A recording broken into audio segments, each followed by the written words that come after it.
Hi, this is Scott Garibay, and today we're going to talk about Elizabeth Warren and this moment, and last week, the moment that she had with the media and why her campaign overall is not getting any traction, in my opinion. All right, so last week was really unusual. It was like half the media remembered that Elizabeth Warren existed, right? And so she had a few high-profile moments where she was on some major media outlets, and she was able to fully, very concisely define what she stands for and what she's going to bring to the U.S. people, right? So I just want to take a minute and kind of like give a summary of what she is saying is her main thrust right now, right? So the biggest thing she's bringing four distinct things that she's going to pay for, right? That her administration will supply to Americans. Free childcare, age 0, universal childcare, age 0 to 5, universal pre-K, universal college, and this is slightly different, right? She is going to get rid of school debt, aid significantly with school debt for 95% of people who have school debt, right? So that's four distinct, large things she's supplying to the U.S. to U.S. people, right?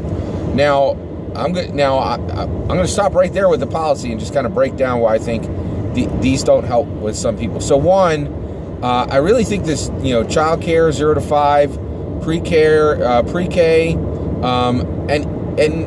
and pre-K. They're really not movers and shakers as far as policy. They're going to help a lot of people, right? And but I don't think they're going to be they're not as helpful as she thinks she's going to be, because they're so limited. And here's the limited, right? If you have kids, yeah, you're in, right? But if you don't have kids, it doesn't help. And here's the issue. People having kids. I have 4 kids, right? I was born, I was married in 1991. We had our first child in 1995, and then we had 4 children, right? That is almost unheard of today. And more, like I'm a really big Dungeons and Dragons fan. I play a lot of tabletop. I'm really into tabletop role-playing games. And because of that hobby, I deal with a lot of people in college. I deal with people in the age range from college all the way up to my, I'm definitely I'm middle-aged, right? And so with that said, one of the things I notice is young people, by and large, have absolutely no interest in marriage or in children. The more wealthy they are, the more interested they are in that. But, when you get to the wealthy part, that's less people, right? So she has these policies that if you don't have kids, you don't care about them. And a ton of young people do not care about getting married and do not care about having kids. It's a major trend, and it's growing like crazy. And I feel like she's ignoring it, right? Because, like, a big part of what she's bringing doesn't help people who don't have kids, and a huge part of the young generation just do not care about kids at all. Free college, great, it's there.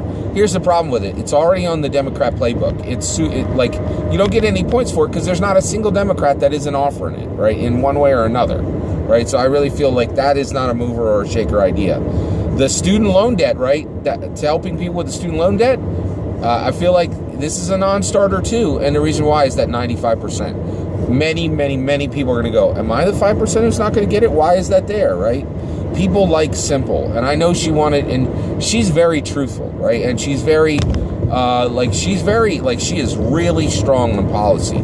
She's actually a really strong politician. What Elizabeth Warren is not proving strong at is being an election race runner, right? And it is really a different skill set. I don't think people understand that yet. It's one of the biggest issues we have in politics is what you need to win an election race, a U.S. presidential election race, is a completely different skill set than what you need to govern. It truly is, right? To the point where now, I think the model is you get the right person in there, you get somebody in with character, you get somebody in with heart, you get somebody in with fight, you get somebody in with intelligence, and then you just let the advisors fill in all the gaps, because you really, I don't think any politicians are going to be able to make it through this gauntlet anymore, right?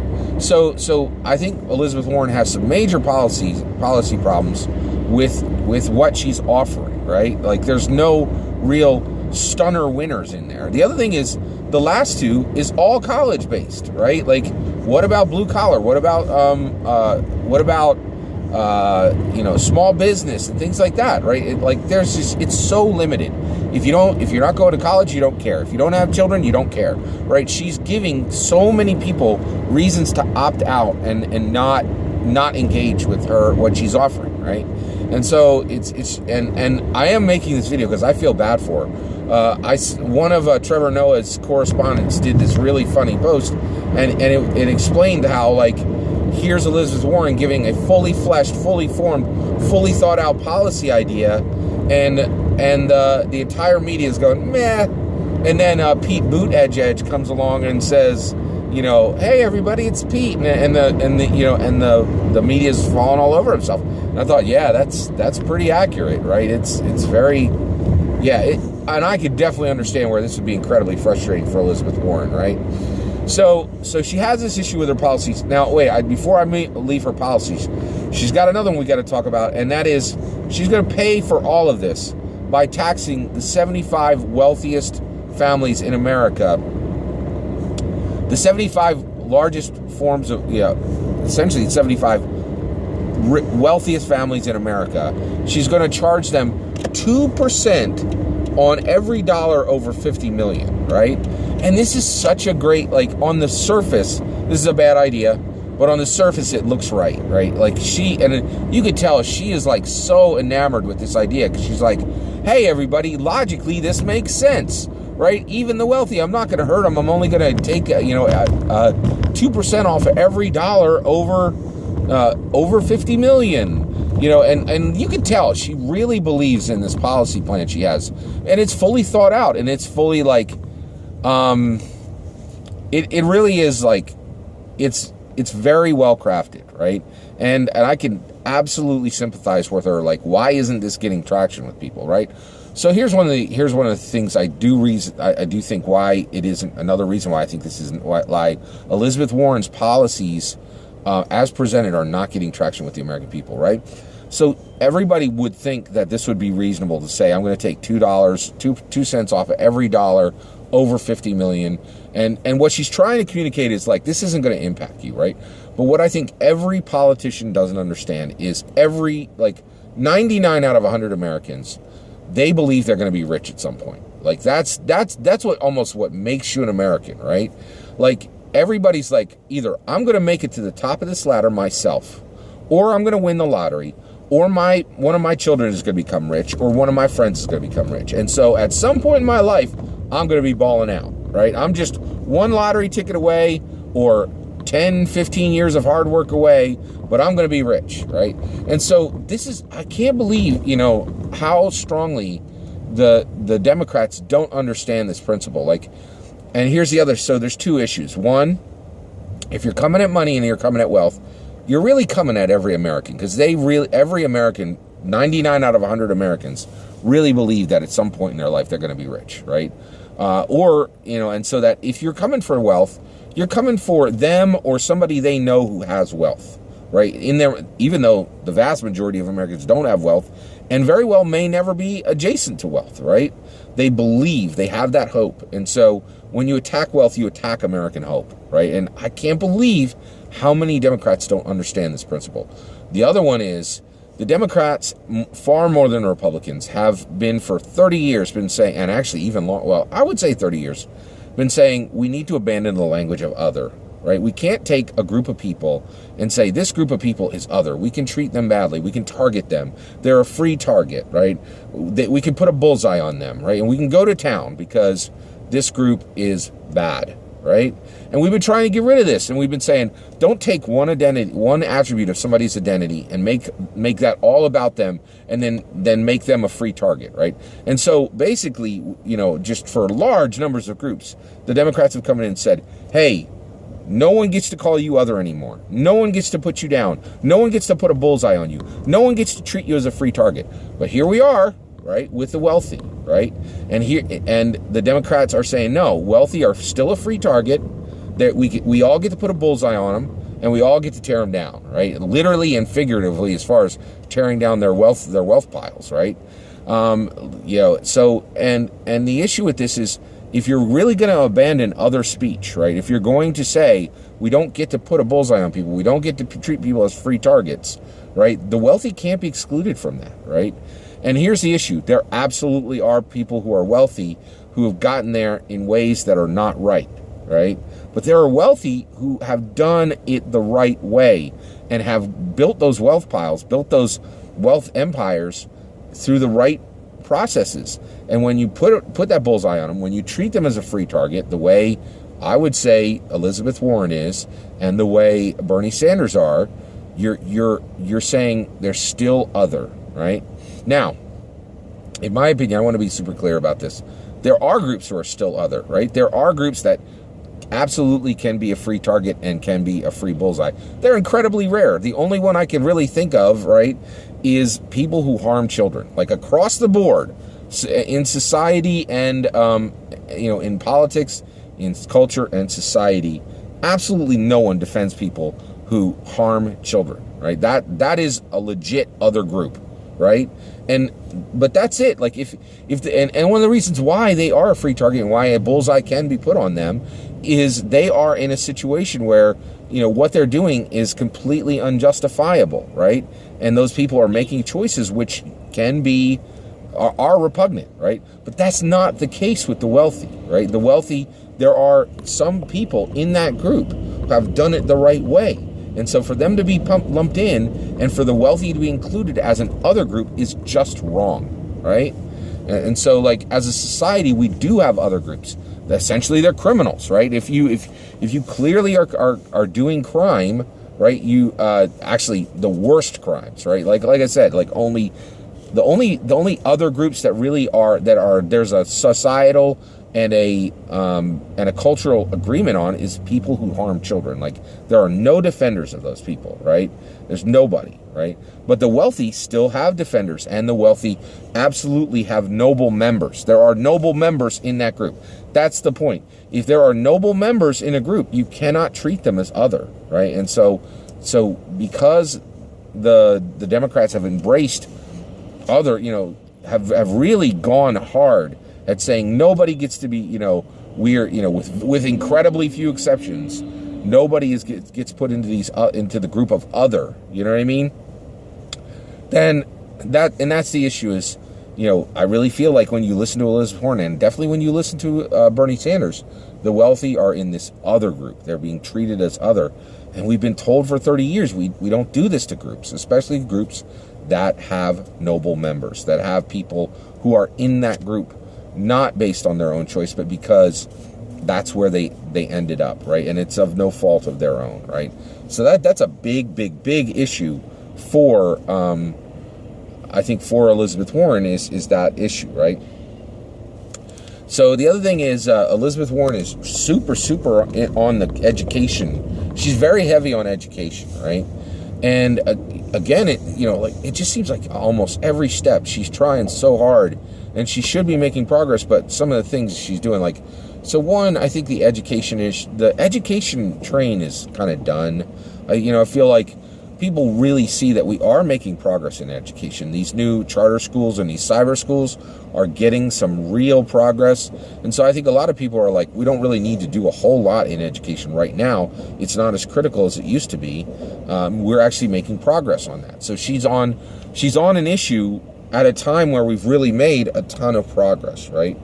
And so basically, and then the last issue I think Elizabeth Warren has, right, is she has a point in time issue, a terrible point in time issue, which is I think some politicians end up here, this point in time issue, right?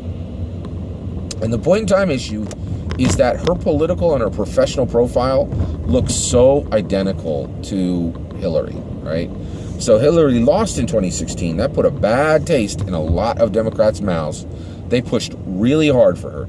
They invested for her, and it turned into tears and fire, right? Like, it did not go well, right? People were stunned at what happened with Hillary. And so here we see a woman who has so many attributes that look exactly, so many political and professional attributes that look exactly like Hillary. Let's tick them off.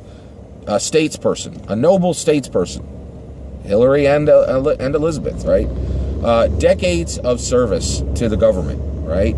Hillary and Elizabeth. Washington Insider, big time. Hillary and Elizabeth.